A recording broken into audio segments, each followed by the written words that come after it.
Hello दोस्तों, मैं पुरुषोत्तम sir आपके अपनी यूट्यूब चैनल पुरुषोत्तम मैथ्स एकेडमी पे स्वागत करते हैं।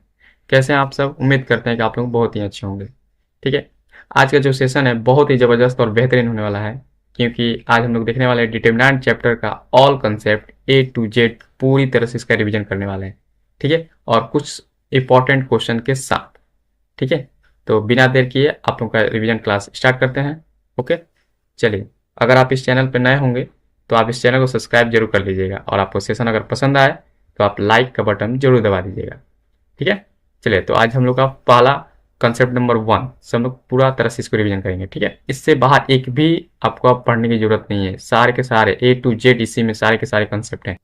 ठीक है, विथ एग्जाम्पल के साथ। ओके, चलिए। सबसे पहले डिटर्मिनेंट। डिटर्मिनेंट निकलता है किसका है? ठीक है, डिटर्मिनेंट हमेशा देखिए ध्यान में रखिएगा कि एक स्क्वायर मैट्रिक्स का निकलता है। ठीक है, स्क्वायर मैट्रिक्स यानी वर्ग आव्यूह का होता है। ठीक है, वह एक नंबर से संबंधित होता है, एक संख्या से रिलेटेड रहता है।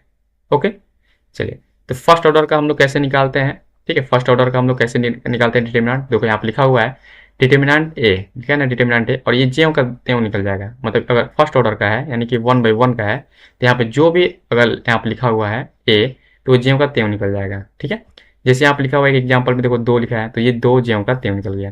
अगर इसके अंदर माइनस में 2 रहता है तो ये माइनस में 2 निकल जाएगा। बहुत ही सिंपल है। ठीक है, ऑर्डर 1 समझ में आ गया? ओके, चलिए। अब ऑर्डर हम लोग 2 देखते हैं, ऑर्डर 2/2 का। अब यहाँ पे देखो ऑर्डर 2/2 का, यहाँ पे कुछ नहीं करना, इन दोनों को पहले मल्टीप्लाई करना है। देखो यहाँ पे यहाँ पे लिखा हुआ है, और इन दोनों को मल्टीप्लाई करना है, बी सी यहाँ पे लिखना है, दोनों के बीच में माइनस साइन कर देना है। ओके, घटा देना है। तो इसको देखो यहाँ पे एक एग्जाम्पल दिया हुआ है, इसको आपको सॉल्व करना है। तो देखो 2 इंटू माइनस में 1 हो जाएगा आपका माइनस में 2, और फिर हो जाएगा 5 के 20 माइनस में 20, और इन दोनों के बीच में एक माइनस साइन लगा देना है।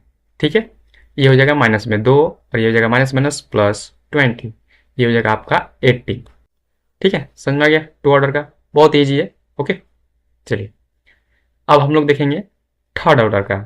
ओके, तीसरा ऑर्डर में इसमें एक छोटे से पॉइंट आपको याद रखना है कि 3/3 ऑर्डर का जो भी आपको डिटर्मिनेंट निकालना होता है, आप टोटल 6 तरीके से इसका डिटर्मिनेंट निकाल सकते हैं। ठीक है, और इसमें एक पॉइंट और याद रखिएगा कि जिस स्तंभ यानी कि जिस कॉलम्स या जिस पंक्ति या रो में 0 का नंबर की संख्या सबसे अधिक होगा, उसी पंक्ति या स्तंभ से आपको 3/3 ऑर्डर का डिटर्मिनेंट निकालना है। वो आपको ईजी पड़ता है। ओके, चलो। जैसे यहाँ पे देखो R2, ये तुम्हारा R2 है, तो R2 में देखो 2 0 0 है ना, ये 0 0 है, तो हम इस लाइन से निकालेंगे भाई, R2 से इसका डिटर्मिनेंट निकालेंगे। ठीक है, चलो देखो। अब एक छोटा सा साइन भी आपको इसमें याद रखना है, जैसे यहाँ पे प्लस होता है, ठीक है, यहाँ माइनस, ये प्लस होता है, फिर यहाँ माइनस, ये प्लस, ये माइनस होता है। ठीक है ना, तो यहाँ पे देखो ये माइनस है, -1 है, तो ये माइनस माइनस +1 हो जाएगा। ठीक है, उसका माइनस एक, यहाँ माइनस साइन जो चेंज होता है। अब ये जानते होगे आप कि ये 1 जिस लाइन में पड़ता है उस लाइन को हम लोग छोड़ देते हैं, यानी कि इस लाइन को पूरे को छोड़ देंगे, जिस लाइन में होगा, जिस पंक्ति या जिस रो में होगा उसको हटा देते हैं। ठीक है, चलो स्तंभ वाला। तो बचेगा 3, यहाँ बचेगा -1। ठीक है, यहाँ पे होगा -1, फिर यहाँ होगा 3, और यहाँ पे होगा माइनस में 5। ओके, चलो। अब इसको फिर 2 ऑर्डर का बन गया। अब इसको आराम से सॉल्व करो, यहाँ कितना होगा, इसको आप मल्टीप्लाई करो तो माइनस में 15। ठीक है, और इसको मल्टीप्लाई करोगे तो कितना होगा, माइनस में 3। अब फिर जानते हो कि माइनस बीच में डालते हैं। ठीक है, तो ये हो जाएगा माइनस में 15, ये हो जाएगा प्लस में 3, और ये आपको बन जाएगा माइनस में 12। ठीक है, अगर आपको ये सेशन पसंद आ रहा है तो आप इसको लाइक जरूर कर दीजिएगा। ठीक है, चलते हैं आगे। अगला कंसेप्ट पे जाते हैं। देखो ये थर्ड ऑर्डर का है। अगर ये डायगोनल मैट्रिक्स, डायगोनल डिटर्मिनेंट है, डायगोनल मतलब सिर्फ आपको विकर्ण में ही आपको सदस्य मिलेगा। देखो विकर्ण में ही आपको एबीसी दिया हुआ है, बाकी जगह क्या है, 0 0 है। तो जब विकर्ण का कोई भी डिटर्मिनेंट है 3/3 ऑर्डर का, तो कुछ नहीं करना, चाहे कितना भी ऑर्डर का रहेगा, उसको बस डिटर्मिनेंट में देखो जो डायगोनल पे है, देखो ये जो विकर्ण में जो अवयव है उसी को मल्टीप्लाई कर दो, a into B, B into C. देखो यहाँ पे लिखा है ना ABC, बस विकर्ण वाले मेंबर को क्या कर देना है, गुना कर देना है, मल्टीप्लाई कर देना है। ओके, अगर विकर्ण आपका डिटर्मिनेंट दिया रहता है तो, विकर्ण के टर्म में दिया रहेगा तो। देखो यहाँ पे एक क्वेश्चन छोड़ा हुआ है, तो इसमें देखो ये भी विकर्ण वाला है, तो यहाँ पे जो ये विकर्ण वाला नंबर है इसको आपको मल्टीप्लाई कर देना है आपस में, 2 इंटू में माइनस में 3 इंटू में 4, ये कितना होगा, 2 3 6, 6 चौकी 24, माइनस में 24 इसका आंसर हो जाएगा। कोई दिक्कत नहीं ना? ठीक है, चले आगे। चलिए नेक्स्ट आपको कंसेप्ट पे आपको चलते हैं। कॉपी कर लीजिएगा इसको, ठीक है, नोट डाउन कर लीजिएगा आपको वीडियो पॉज करके। ओके, चलिए नेक्स्ट कंसेप्ट चलते हैं। ये देखो छोटा सा क्वेश्चन और दिया हुआ है, इसे इसको देखो डिटर्मिनेंट है। अब यहाँ पे इसको मल्टीप्लाई करेंगे, देखो यहाँ पे इसको मल्टीप्लाई करेंगे तो एक्स स्क्वायर होगा, ये 18 दूनी 36 हो जाएगा, ठीक है। और इसको मल्टीप्लाई करोगे तो 36 हो जाएगा, ये भी 18 दूनी 36 हो जाएगा, माइनस हो जाएगा, ये देखो ये कट जाएगा, जीरो जीरो मतलब जीरो आ जाएगा इधर, ठीक है। तो एक्स स्क्वायर माइनस में 36 equal to zero.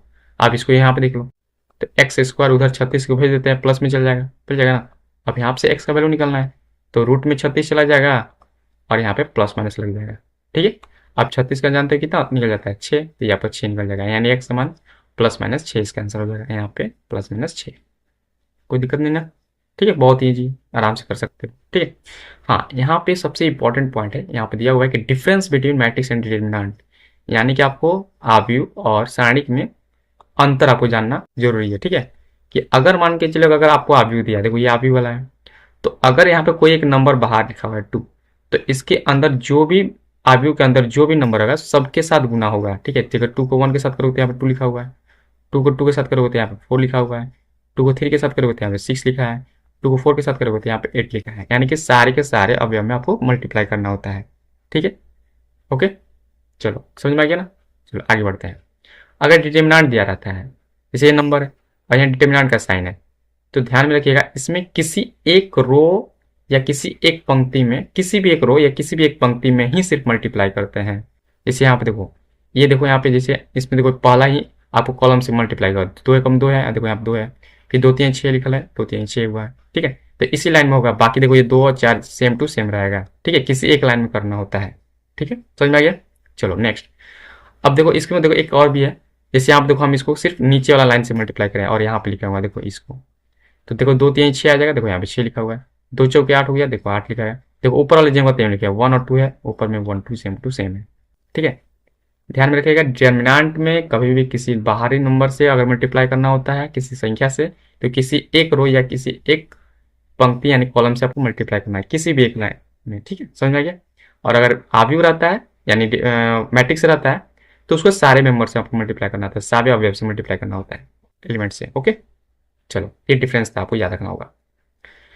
Properties of determinants देखते हैं अब अगला कंसेप्ट, प्रॉपर्टी ऑफ डिफरेंस। देखो जैसे ए का ट्रांसपोज है, यानी कि परिवर्तन करने पर डिटरमिनेंट पे कोई भी चेंज नहीं होता है, ठीक है। जैसे यहाँ पे देखो, यहाँ पे एक एग्जांपल से बताया गया है कि जैसे यहाँ पे देखो इसको मल्टीप्लाई करते हो 1 4 यहाँ पे आएगा, ये 3 दूनी 6 यहाँ पे आ गया, ये दोनों घटाते हैं तो -2 आएगा, ठीक। अब यहाँ पे क्या किए हैं, जैसे R1 R2 को हम लोग चेंज कर देखो, परिवर्तन कर दिए, देखो परिवर्तन करना है ना, ट्रांसपोज करना है, तो इसको ट्रांसपोज करोगे तो देखो, इसको ट्रांसपोज करोगे तो देखो यहाँ पे जो फर्स्ट R1 है वो C1 में चेंज होगा, देखो C1 में चेंज होगा, ये जो R2 है ये आपका C2 में चेंज हो जाएगा, हो जाता है। अब यहाँ पे इसको वैल्यू निकालो, देखो 4 एकम 4 हो गया, ये 4 हो गया, ठीक है। इन दोनों गुना करके 2 3 6, यहाँ पे 6 लिख दिए, दोनों घटाओगे तो कितना आएगा -2, ठीक है। देखो यहाँ पर भी -2, यहाँ पर भी -2, यानी ट्रांसपोज करने पर यानी परिवर्तन करने पर डिटरमिनेंट पे कोई फर्क नहीं पड़ता है। ओके, ठीक है, यहाँ तक कोई दिक्कत नहीं ना। चलिए नेक्स्ट कंसेप्ट के ऊपर चलते हैं हम, ठीक है। चलो नेक्स्ट, यहाँ पे लिखा हुआ है कि अगर देखो प्रॉपर्टी नंबर 2, अगर दो रो का वैल्यू सेम है, RI इक्वल टू RJ लिखा हुआ है, या दो कॉलम का अगर नंबर यानी अवयव या एलिमेंट सेम रहता है, तो उस केस में डिटरमिनेंट का वैल्यू क्या होता है, 0 होता है। जैसे आप देखो ये 2 3 लिखा है, इसमें भी 2 3 लिखा हुआ है, ठीक है। C1 और C2 क्या है, इक्वल है, देखो तो इसका वैल्यू हमेशा क्या आएगा, 0 आएगा। आप इसको सॉल्व करके भी देख सकते हैं, जैसे 2 3 6 हो गया यहाँ पे, इसको 2 3 6 करोगे तो यहाँ पे आएगा ना, तो 6 में से 6 जाएगा तो क्या होगा, 0। अब इसको प्रूफ ही कर दिया गया है, यानी कि आपको इस करने की जरूरत नहीं है, कैलकुलेशन करने की नहीं है, यहाँ पे प्रूफ आपको शो कर दिए गए हैं, ठीक है। चलिए नेक्स्ट देखते हैं। देखो यहाँ पे एक क्वेश्चन दिया है, देखो इस लाइन में देखो 2 0 1 है, इसमें भी 2 0 1 है, तो दो लाइन का मेंबर अगर सेम रहता है, एलिमेंट सेम रहता है, तो उसका वैल्यू हमें से क्या होगा, 0 होगा, ठीक है। प्रॉपर्टी नंबर ये 2 था, कोई दिक्कत नहीं ना। चलो ठीक है, अगर सेशन पसंद आता होगा तो आप लाइक जरूर कर दीजिएगा और अपने दोस्तों के पास शेयर जरूर कर दीजिएगा, ठीक है। चलिए आगे कंसेप्ट नंबर 3 पे चलते हैं। 3 पे लिखा हुआ कि all elements are 0 in any row or column then determinant is 0, ठीक है। अगर किसी भी एक पंक्ति या स्तंभ में सभी के सभी अवयव क्या हो जाए, 0 हो जाए, तो उसका उस केस में डिटरमिनेंट का वैल्यू क्या हो जाएगा, 0 हो जाता है। जैसे देखो यहाँ पे देखो इस लाइन में पूरा कंप्लीटली है 0, C2 पूरा 0 है, तो इस डिटरमिनेंट का वैल्यू क्या आएगा, 0 आएगा, ठीक है। ये आपको कंसेप्ट याद रखना है। ओके, प्रॉपर्टी नंबर अब हम लोग चलते हैं 4th पे, ठीक है। 4th नंबर पे, इफ सम और all elements of any two rows और columns of a determinant are proportional होना चाहिए, ठीक है, देन इट्स वैल्यू इज क्या होना चाहिए, जीरो, फिर भी जीरो हो जाएगा। अगर मान के चलो दो रो के वैल्यू या प्रोपोर्शनल रहता है या दो कॉलम के जो सदस्य रहेंगे संगत अवयव या करस्पॉन्डिंग अवयव एलिमेंट्स अगर संगत रहते हैं, करस्पॉन्डिंग रहते हैं, ठीक है, और प्रोपोर्शनल में रहते हैं, समानुपाती में रहते हैं, तो उसका उस केस में डिटर्मिनेंट का वैल्यू क्या रहेगा, जीरो हो जाएगा। जैसे देखो इस केसेस में देखो C3 का हिंट दिया हुआ कि C3 इक्वल टू 3C1 है, मतलब 3 से C1 को मल्टीप्लाई करोगे तो C3 मिलेगा। तो ये C3 आपका है, ये आपका C1 है।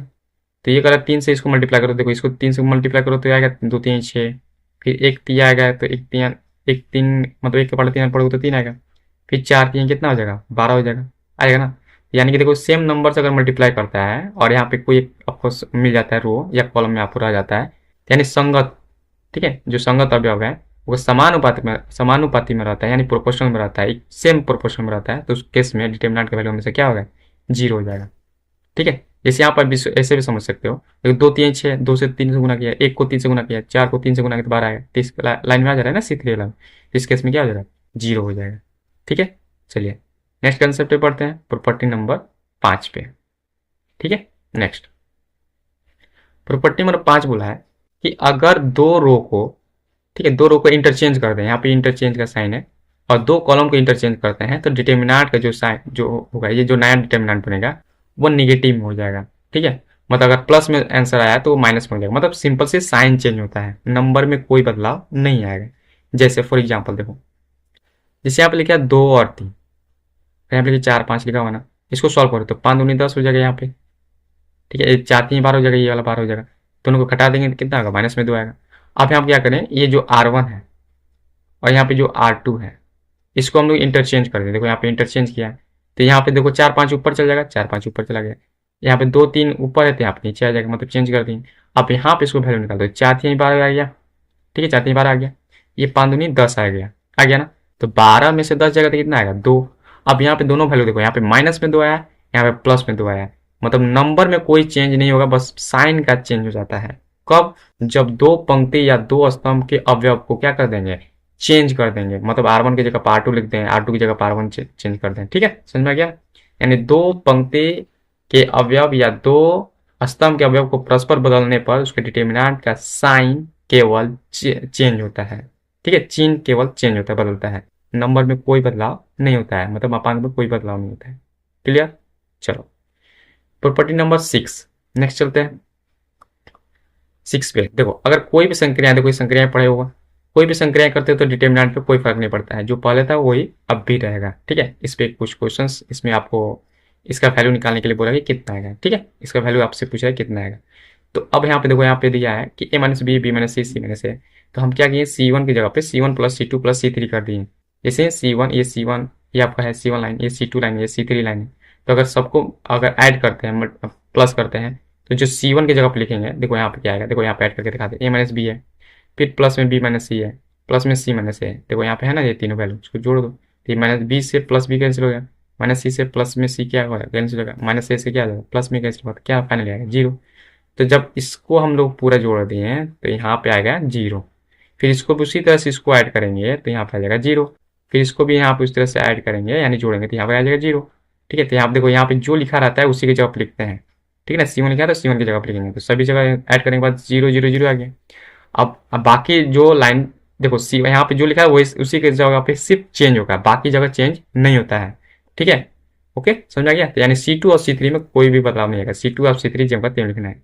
अब हम लोग प्रॉपर्टी में पढ़े हैं कि अगर किसी भी एक लाइन में अगर जीरो आ जाता है कंप्लीटली, तो उसका डिटर्मिनेंट का वैल्यू क्या आ जाता है, जीरो हो जाता है। क्लियर, पीछे ही हम लोग प्रॉपर्टी में पढ़ चुके हैं कि किसी भी एक रो या किसी भी एक स्तंभ में यानी कॉलम में अगर जीरो आ जाता है तो कंप्लीट जीरो हो जाता है। ठीक है, पूरा लाइन, तो आप उसका डिटर्मिनेंट वैल्यू हमेशा जीरो हो जाता है। ठीक है, चलो नेक्स्ट प्रॉपर्टी पे चलते हैं।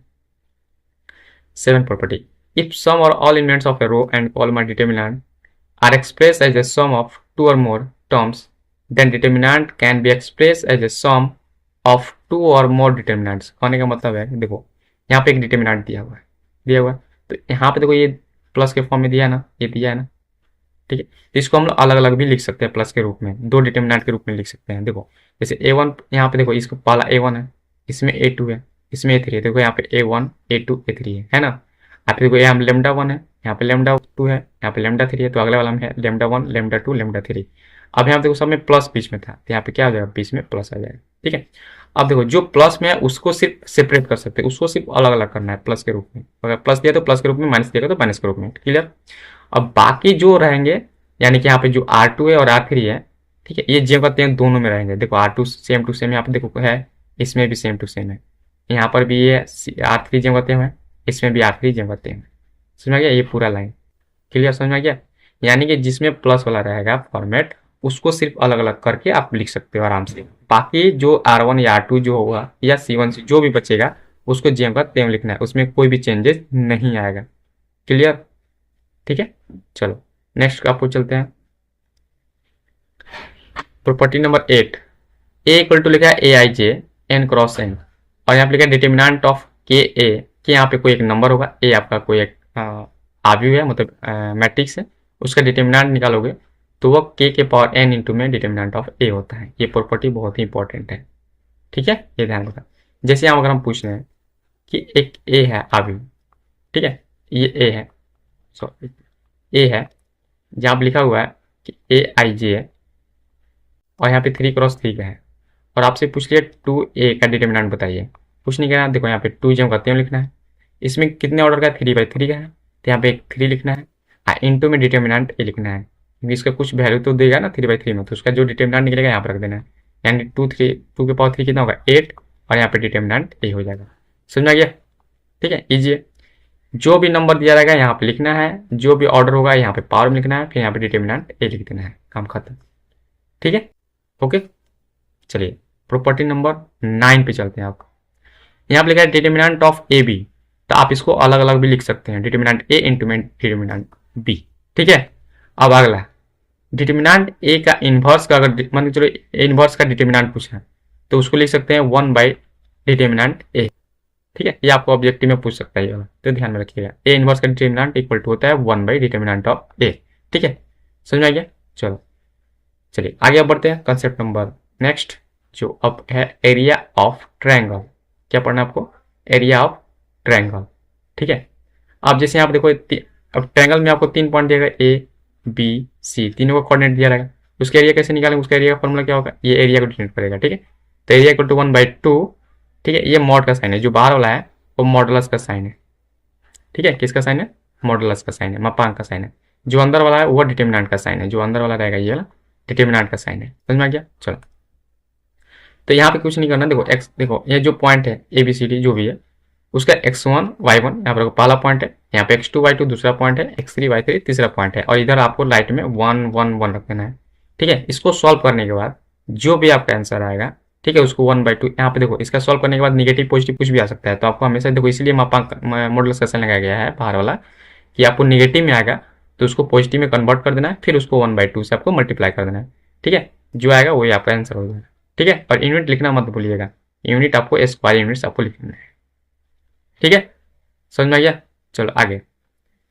अब यहाँ पे लिखा है कि एक एग्जांपल से समझ लो। जैसे यहाँ पे लिखा है find the area of triangle with vertices at the point 1,0, 6,0 और 4,3 है। ठीक है, अब यहाँ पे देखो एक ट्रायंगल का एरिया, मतलब त्रिभुज का क्षेत्रफल निकालना है, जिसका 3 बिंदु दे दिया है, 1,0, 6,0 और 4,3 दे दिया है। ठीक है, डिटर्मिनेंट अब यहाँ पे देखो 1/2, उसी तरह से इस फॉर्मूले पे रख देंगे। देखो पहला पॉइंट है 1,0, तो यहाँ पे लिख देंगे 1 और 0, फिर दूसरा है 6,0, यहाँ पे रख देंगे 6,0, इसमें रख 4,3, यहाँ पे रख देंगे 4,3, फिर यहाँ बोलेंगे 1 1 1 रख देना है। ठीक है, अब इसको हम सॉल्व करते हैं।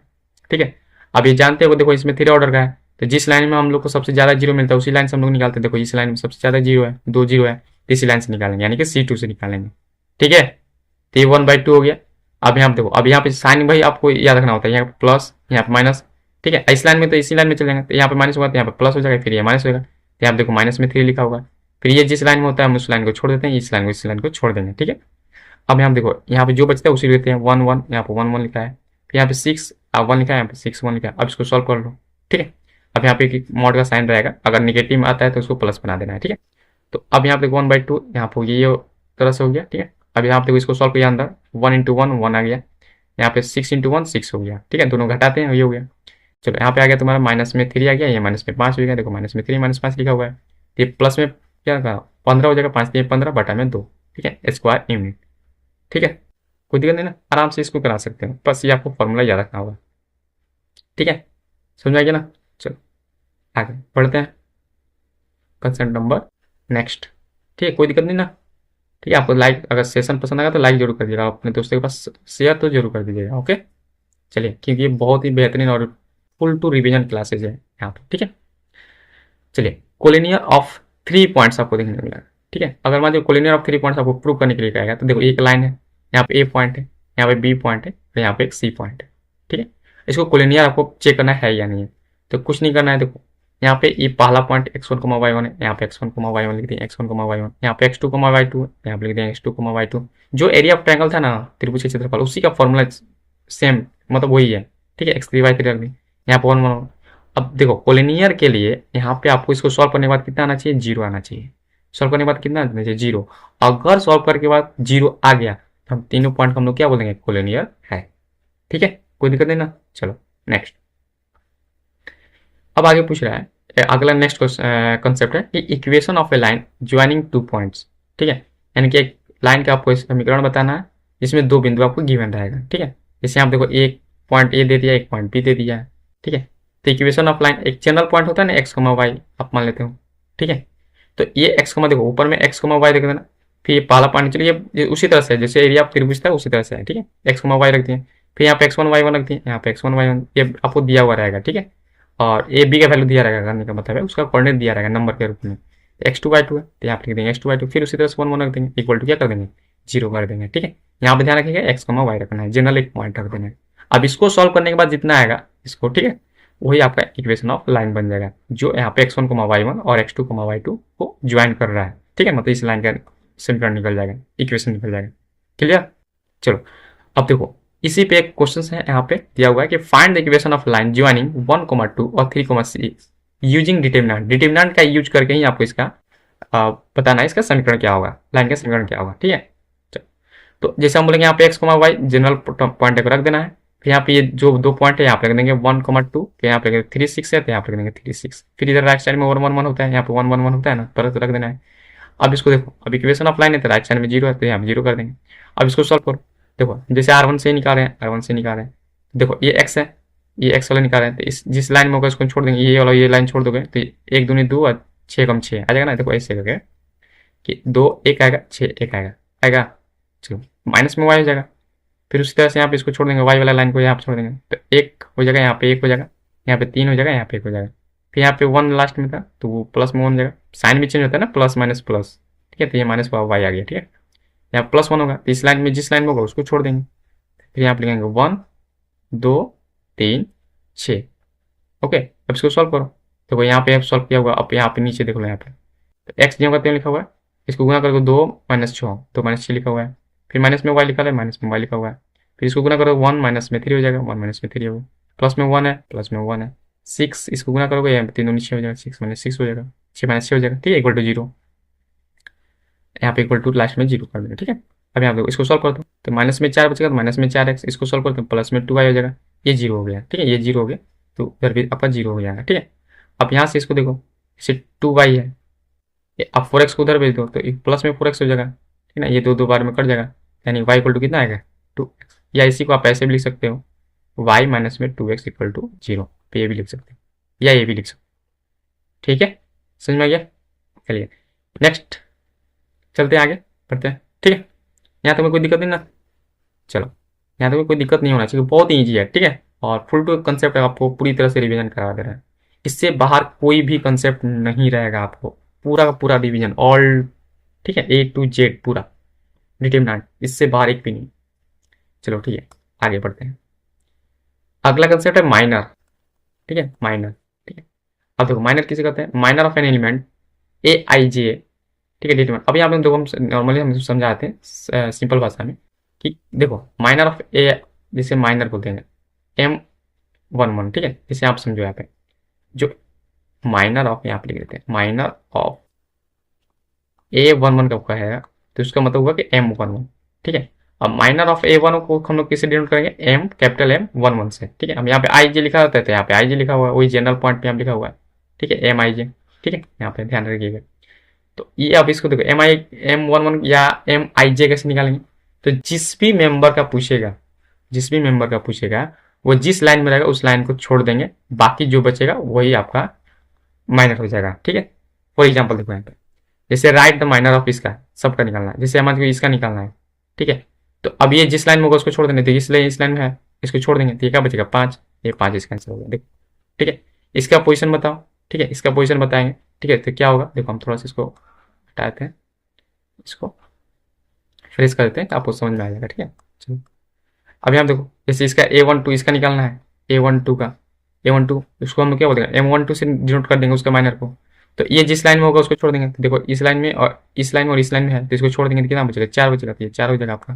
ठीक, फिर उसी तरह से इसका निकालना है, तो यहाँ पे ये A21 है, तो A21 को कैसे डिनोट करेंगे, M21 से। अब ये जिस लाइन में होगा उसको छोड़ देंगे, तो ये छोड़ जाएगा, तो माइनस में 3 आ जाएगा। ठीक है, फिर ये A22, तो इसको A22 को कैसे डिनोट करेंगे, M22 से। अब इस जिस लाइन में होगा उसको छोड़ देंगे, तो ये दोनों हट जाएगा, तो क्या बचेगा 2 आएगा, तो यहाँ इसका 2 आंसर हो जाएगा। ठीक है, कहने का मतलब है कि जिस लाइन में जिस अवयव का माइनर पूछे उसके वो जिस स्तंभ या जिस पंक्ति में आए या जिस कॉलम या जिस रो में आए उसको निगलेक्ट कर देना है, बाकी जो भी बचेगा उसी का आपका सारणिक मतलब कि उसका डिटर्मिनेंट वैल्यू निकाल देना है, वही आपका आंसर होगा। ठीक है, चलो अब एक छोटा सा पॉइंट यहाँ पर समझ लो, एक और जैसे यहाँ पर रिमार्क में दिया हुआ है कि minor of an element of a determinant of order N greater than 2, N order करेगा, लेकिन एन का यहाँ पर कंडीशन दिया है कि जो एन का ऑर्डर रहेगा वो 2 या 3 या 4, मतलब इसलिए एन बराबर 1 का नहीं निकाल सकते हो किसी भी माइनर। ठीक है, एन बराबर 1 का माइनर आप नहीं निकाल सकते हो। ठीक है, और दूसरी चीज, अगर ऑर्डर एन है, ठीक है, ऑर्डर अगर एन है, ठीक है, ऑर्डर एन है, तो उसका जो माइनर होगा, माइनर का जो डिटर्मिनेंट का जो ऑर्डर रहेगा वो n-1 होगा। जैसे यहाँ पे देखो ये 2/2 का था कि नहीं था, ये 2/2 का था। ठीक है, तो हम एक बार फिर से इसको फ्रेश करके लिख देते हैं। ठीक है, फिर इसका आपको बताते हैं, ध्यान में रखिएगा। ठीक है, ओके, चलो देखो हम बोले कि इसका ऑर्डर 2/2 का है, यहाँ पे जो वैल्यू निकालो देखो, ये जैसे 5 है तो ये 5 हो जाएगा, तो इसका जो ऑर्डर पूछेंगे तो 1/1 का है, यानी कि 2/2 है तो यहाँ पर 1/1 है, सभी जगह 1/1 है, इसमें भी 1/1 है, इसमें भी 1/1 इस तरह से है। ठीक है, तो कहने का मतलब है कि अगर उसका ऑर्डर किसी भी, इसका देखो इसका ऑर्डर 2/2 है तो उसका माइनर का ऑर्डर कितना होगा 1/1, उससे एक कम होता है। ठीक है, जैसे आपको यहाँ पे देखो अगला एग्जाम्पल में आपको बेहतरीन तरह से समझ में आ जाएगा। देखो इसे 3/3 ऑर्डर का है, जैसे हमको इसका निकालना माइनर, इसका M11 का। ठीक है, ये इसका पोजीशन है M11, ध्यान रखना। ठीक है, तो इसका निकालना, इस पोजीशन का निकालना, इस स्थान का निकालना, तो ये जिस लाइन में होगा इसको छोड़ देंगे, तो 5 6 8 9 बचेगा, 5 6 8 9 बचेगा, देखो 5 6 8 9 लिखा होगा। अब इसका डिटर्मिनेंट निकाल लो, तो देखो 8 9 बचे 45, 8 चक 48 लिखा हुआ है, दोनों घटा देंगे माइनस में 3। क्लियर, अब ध्यान से देखोगे कि जो जिसका माइनर पूछ रहा है उसका ऑर्डर 3/3 का है, और जो हम लोग माइनर निकाल रहे हैं इसका ऑर्डर 2/2 का है, तो उससे एक कम है कि नहीं है ना, समझ में आ गया। ठीक है, जो भी ऑर्डर का पूछेगा उसका जो माइनर होगा उससे एक कम ऑर्डर का उसका डिटर्मिनेंट निकलता है। ठीक है, ध्यान में रखिएगा। चलिए अब M12 है, यानी कि इसका पोजीशन का पूछ रहा है, तो बस ये जिस लाइन में होगा उसको छोड़ देंगे, इस लाइन में छोड़ देंगे, तो 4 6 आ जाएगा, 4 6 7 9, तो 4 6 7 9 है। ठीक है, उसी तरह से 9 चौके 36 हो जाएगा, 7 छक्के 42 हो जाएगा, यहाँ पे है, इसको हटा देंगे तो माइनस में होगा। इसी तरह से बाकी सबका निकाला होगा। इसका पोजीशन है A13। ठीक है, जैसे आपको ये याद होगा ना, A11 होता है, A12 होता है, ये A13 होता है, A21 होता है, A22 होता है, A23 होता है। ठीक है, A31 होता है, A32 होता है, A33 होता है। तो इसका हम लोग हम माइनर लिखेंगे तो M11 में चेंज कर देंगे, सिंपल सी बात है। इसको हम लोग कहेंगे तो M12 लिख देंगे, इसको लिखेंगे तो M13 लिख देंगे। ठीक है, वही चीज़ सबका वैल्यू यहाँ पे निकाला हुआ है। ठीक है, कोई दिक्कत नहीं ना, आराम से निकाल लोगे। ठीक है, चलो नेक्स्ट आगे बढ़े। इसी तरह से सिंपल सिंपल आराम से कर सकते हैं। ठीक है, बहुत ही आसान चैप्टर है। ओके, चलो नेक्स्ट कोफैक्टर। ठीक है, कोफैक्टर क्या, जिसको माइनर निकालना होगा तो कोफैक्टर तो बहुत ईजी है। ठीक है, तो माइनर निकालेंगे तो कोफैक्टर भी निकल जाएगा आपसे। ठीक है, देखो कैसे निकालेंगे, cofactor of an element A i j। ठीक है, किसी भी एलिमेंट का कोफैक्टर निकालना है तो उसको कैपिटल A i j से डिनोट करते हैं, कैपिटल A i j, या इसी को हम लोग C i j से भी डिनोट करते हैं कोफैक्टर को। ठीक है, तो आप लिखा भी है, जो इसका फॉर्मूला आता है यहाँ पे देखो अलग करके हम लिख देते हैं A i j या C i j, जो फॉर्मूला होता है -1 के पावर i प्लस j। ठीक है, इंटू में M-I-J। M क्या है, M-I-J का मतलब होता है माइनर, जो पिछले आपको पढ़ चुके हो। ठीक है, M-I-J हम निकालना सीख चुके हैं, M11 M12 इस तरह से। ठीक है, इसमें क्या करना है, -1 के बाद i प्लस j कर देना है, बस सिंपल सी बात है। देखो इसको भी हम बहुत ही आसान तरीके से बता रहे हैं, उतना भी आपको करने की जरूरत नहीं है। देखो यहाँ पे पूरा डिटेल्स है, जैसे हमको इसका निकालना है कोफैक्टर, टू का। तो यानी कि A11 का पोजीशन इसका स्थान बोलेंगे तो A11 बोलोगे, तो A11 का जो को फैक्टर होगा A11 से डिनोट करेंगे। अब यहाँ पे -1 देखो फॉर्मूला में -1 होता है, -1 के पावर i प्लस जे है, तो -1 लिखते हैं, ये i और ये j होता है, ठीक है, ये i j होता है ना इसमें i j, तो इन दोनों को जोड़ देंगे। अब यहाँ पे माइनर निकालेंगे इसका, इंटू में m i j है, तो इस 2 का माइनर क्या होगा, इसको इसको छोड़ देंगे तो ये 5 आएगा, तो यहाँ पे 5 लिखा हुआ है, ठीक है। तो अब यहाँ देखो -1 के पावर 2 हो जाएगा, -1 के पावर 2 होगा, यानी कि क्या हो जाएगा, प्लस में हो जाएगा 1, -1 के पावर 2 इंटू में 5, ठीक है, तो प्लस 5 ही होगा ना, -1 के पावर इवन नंबर रहता है, यानी कि सब सिंगल रहता है उसको प्लस में जाता है, तो 5 आपका आंसर हो जाएगा, ठीक है। चलो अब यहाँ देखो A12 है, अब A12 है, इसे इसका निकालना है, तो फिर उसी तरह -1 के पावर यहाँ पे दोनों को ऐड कर देंगे, i प्लस जे को ऐड कर लेंगे। अभी इसका जो माइनर होगा यहाँ पे 4 था, तो 4 यहाँ पे लिख देंगे, फिर -1 के पावर 3 आएगा, तो -1 के पावर 3 मतलब माइनस आएगा, तो माइनस में 4 हो जाएगा, ठीक है। अब एक शॉर्टकट यहाँ से बता दे रहे हैं कि कभी भी आप माइनर निकाल रहे हो, ठीक है, कभी भी आप माइनर निकाल रहे हो, ठीक है, अगला तो स्लाइड में आपको बताते हैं। जैसे मान लो यहाँ पे 1 2 3 4 है, ठीक है, जैसे ये माइनस भी यहाँ पे दिया हुआ है, जैसे मान लो हम M12 का निकालना है, M12 ये होगा, ठीक है। इसका माइनर बताओ, इसका माइनर बताओगे तो ये जिस लाइन में होगा 3 बचेगा ना, तो 3 लिख देंगे। अब यहाँ पे इन दोनों को जोड़ के बताओ कितना आएगा, 3। अगर देखो विषम संख्या आएगा यानी कि ऑड नंबर आएगा तो माइनस लगा देना है, और सम संख्या आएगा यानी कि इवन नंबर आएगा तो प्लस छोड़ देना है, ठीक है। जैसे मान लो हमको निकालना है M22 निकालना है, M22, तो M22 ये है, इसका अगर माइनर पूछेंगे, देखो सॉरी यहाँ पे ए होगा, ठीक है, माइनर वाला में साइन से मतलब नहीं है, यहाँ पे A22 निकालना है, कोफैक्टर निकाल रहे हैं, तो कोफैक्टर निकालते हैं A22 निकालना है, तो A22 का मतलब ये वाला निकालना है, ये जिस लाइन में होगा छोड़ देना है, तो एक आएगा माइनर इसका। अब इसमें साइन लगा देना है, साइन लगा दोगे तो कोफैक्टर बन जाएगा, साइन हटा दोगे मतलब साइन से कोई लेना देना नहीं रहेगा तो माइनर बन जाएगा, ठीक है, ध्यान में रखिएगा। साइन लगा दोगे तो कोफैक्टर, साइन से कोई लेना देना रहेगा तो माइनर रहेगा, सिंपल से अगर नंबर रहेगा था खाली तो आपको वो माइनर बन जाएगा, ठीक है। चलो A22 है, तो 2 और 2 जोड़ोगे तो 4, 4 मतलब इवन नंबर रहते प्लस रह जाएगा, इतना ही आंसर हो जाएगा, ठीक है। जैसे हमको मान लीजिए यहाँ पे A21 निकालना है, A21 देखो यहाँ पे जैसे 1 माइनस में 2 और 3 4 था, तो A21 का मतलब ये होगा 21 ये होगा ना, तो इसका अगर माइनर पूछेंगे तो पूछा माइनस में 2 होगा, ये माइनस में 2 होगा तो माइनस में 2 लिख दें। अब यहाँ बताओ सम संख्या विषम संख्या जोड़ोगे तो विषम संख्या है, विषम संख्या है तो एक माइनस लगा देना है, विषम संख्या रहेगा तो माइनस लगा देना है, सम संख्या रहेगा तो कोई साइन में चेंज नहीं आएगा, जो आएगा वही आंसर हो जाएगा, कोई दिक्कत नहीं ना। सम में आपको साइन नो चेंज, विषम संख्या आएगा ऑड नंबर आएगा तो आपको एक माइनस साइन लगा देना है, मतलब साइन चेंज कर देना है, सिंपल से इतना समझो है, ठीक है, समझ में आ गया ना। चलो आगे देखते हैं, ओके समझ में आ गया ना। बस देखो वही चीज़ है, 822 है, देखो यहाँ पे 822 मतलब यहाँ पे माइनस में 3 था, ठीक है, जैसे 822 यहाँ पे 5 है तो 5 देखो 822 जब 5 है इसको हटाएगा तो 2 आएगा, तो 2 आंसर हो जाएगा। -1 के पास यहाँ पे तो इवन आएगा ना, तो इवन आएगा तो मतलब प्लस में आ जाएगा 2, ठीक। चलो आगे देखो, अगर यहाँ पे लिखा if elements of a row or columns are multiply with the cofactor of the same row then the their sum is determinant, ठीक है। देखो अगर मान चलो कि ये R1 है, इसी R1 है, ठीक है, ये R1 कई पाल देखो A11 A12 A13 है, इसी के कोफैक्टर से आपको मल्टीप्लाई कर देना है A11 A12 A13 से, इन सबका अगर ऐड करते हो सम करते हो, ठीक है, जो सम करते हो आप सम लिखा ना तो क्या बता देगा, इसका डिटरमिनेंट वैल्यू निकाल देगा, इसका क्या बताएगा डिटरमिनेंट निकाल बता देगा, ठीक है, समझ में आ गया। अब ये कैसे भी हो सकता है, देखो जैसे मान लो यहाँ पे A12 लिखा है मतलब ये इस लाइन को लिखा है A12 A22 और A32 है, तो इसी का ही कोफैक्टर होना चाहिए, तो A12 A22 A33, तो ये क्या बताएगा डिटरमिनेंट बताएगा, तो इसको ऐसे लिखो या इसको लिखो, दोनों ही डिटरमिनेंट को रिप्रेजेंट करेंगे, ठीक है।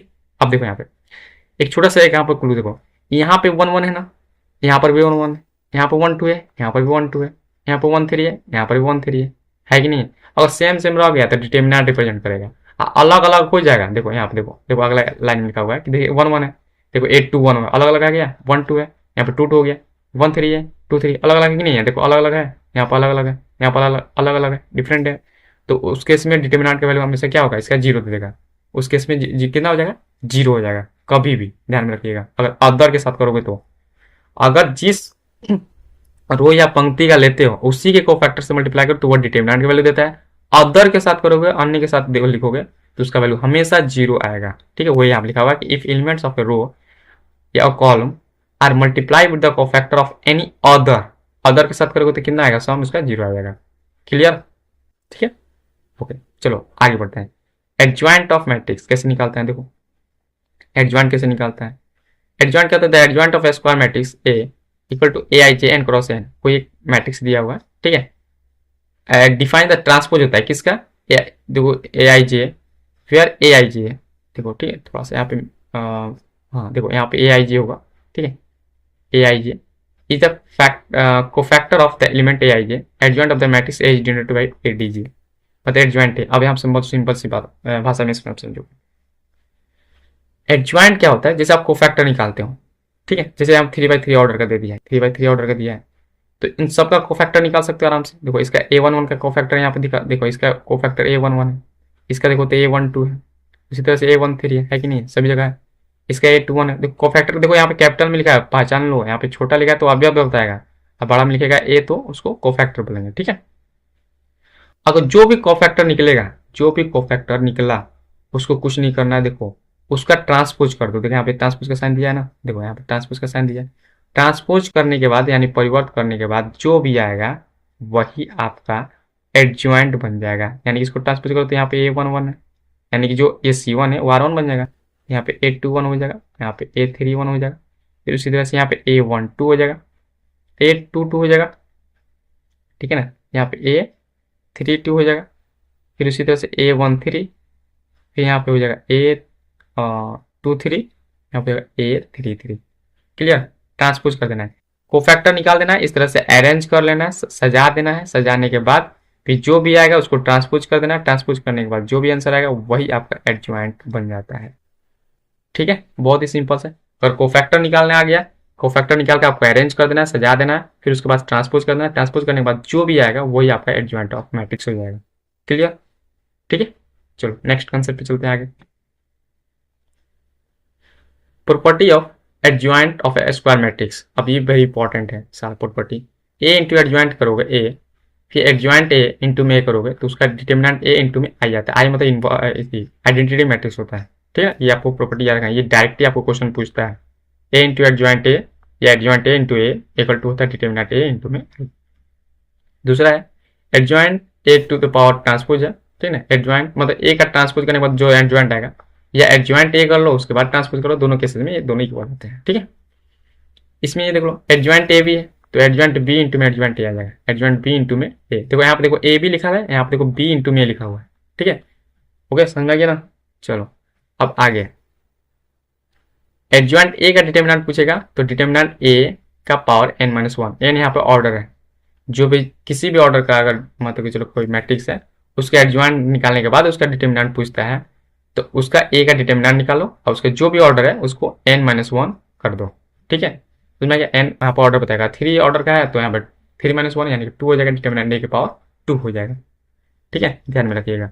चलो आगे नेक्स्ट चलते हैं। सिंगुलर मैट्रिक्स, सिंगुलर मैट्रिक्स कैसे होता है, a square matrix is to be singular if determinant A zero. अगर कोई भी एक मैट्रिक्स है, स्क्वायर मैट्रिक्स है, अगर उसका डिटर्मिनेंट निकालने के बाद जीरो आ जाता है तो उसको हम लोग बोलेंगे सिंगुलर मैट्रिक्स।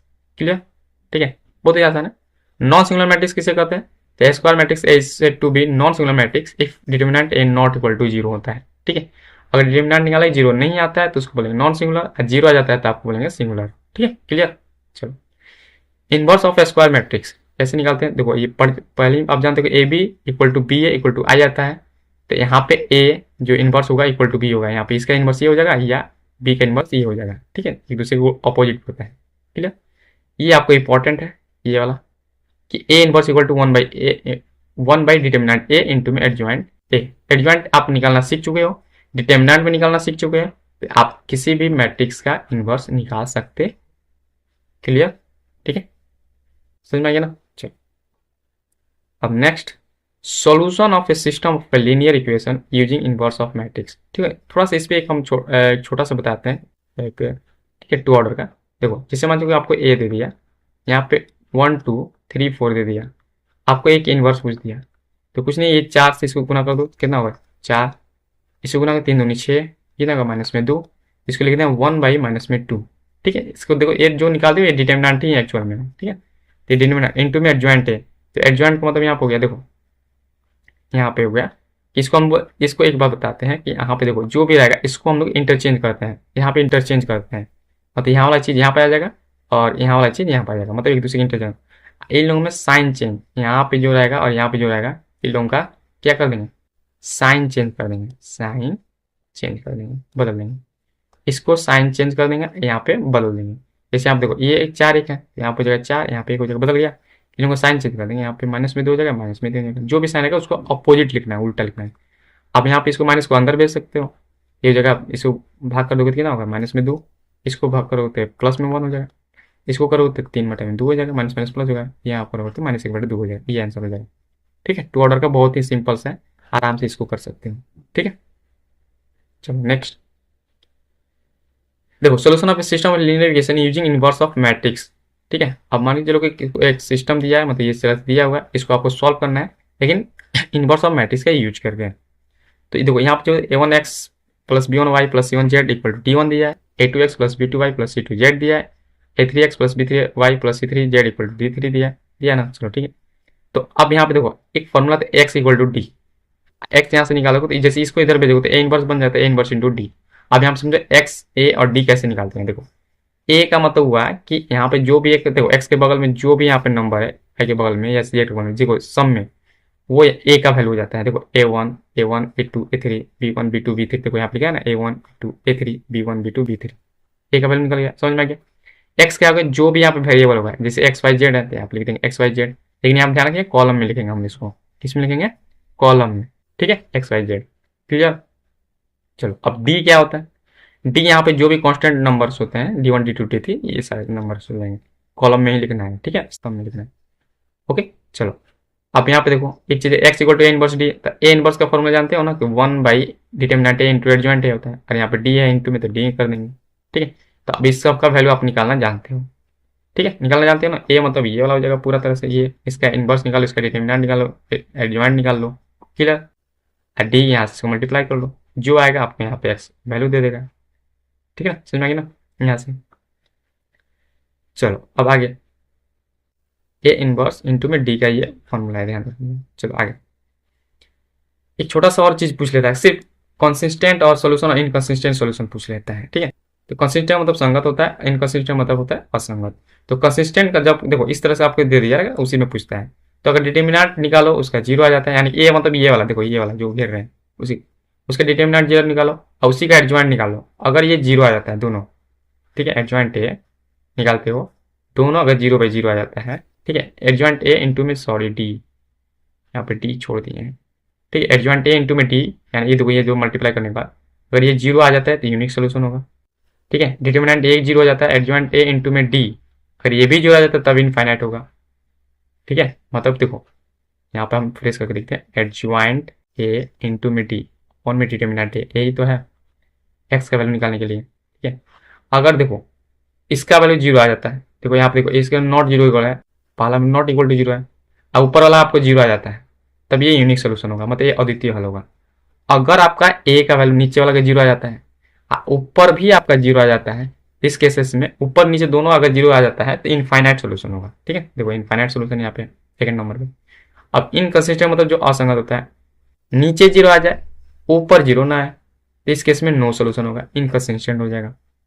ठीक है, ये सारे के सारे डिटर्मिनेंट के ऑल कंसेप्ट हैं जो कि आपको फुल टू रिवीजन कर चुका है, इससे बाहर कुछ भी नहीं है। ठीक है, इसी को आप एक बार 2 बार रिपीट कर लीजिएगा, इससे बाद आपको पढ़ने की जरूरत नहीं है। समझ में आ गया ना, इतना ये काफ़ी, आप फुल टू पूरा रिवीजन हो चुका है। ठीक है, तो आपको ये सेशन कैसा लगा, अगर आपको पसंद आया होगा तो आप लाइक जरूर कर दीजिएगा। ठीक है, अगर नहीं होंगे तो सब्सक्राइब जरूर कर दीजिएगा। ठीक है, तो अपने दोस्तों के पास ज़्यादा से ज़्यादा अपने दोस्तों के पास शेयर कर दीजिएगा। ठीक है, ये सारे लोगों को फायदा पहुंचे। ठीक है, और जो मिशंस आपको जो बोर्ड 26 होगा 2026 का, उसमें आप अच्छे मार्क्स से स्कोर करें, यानी ये 100/100 आप स्कोर कर सकें। ठीक है, मैथ्स के सेक्शन में। ओके, चलिए थैंक छोड़ देते हैं। Okay, thank you.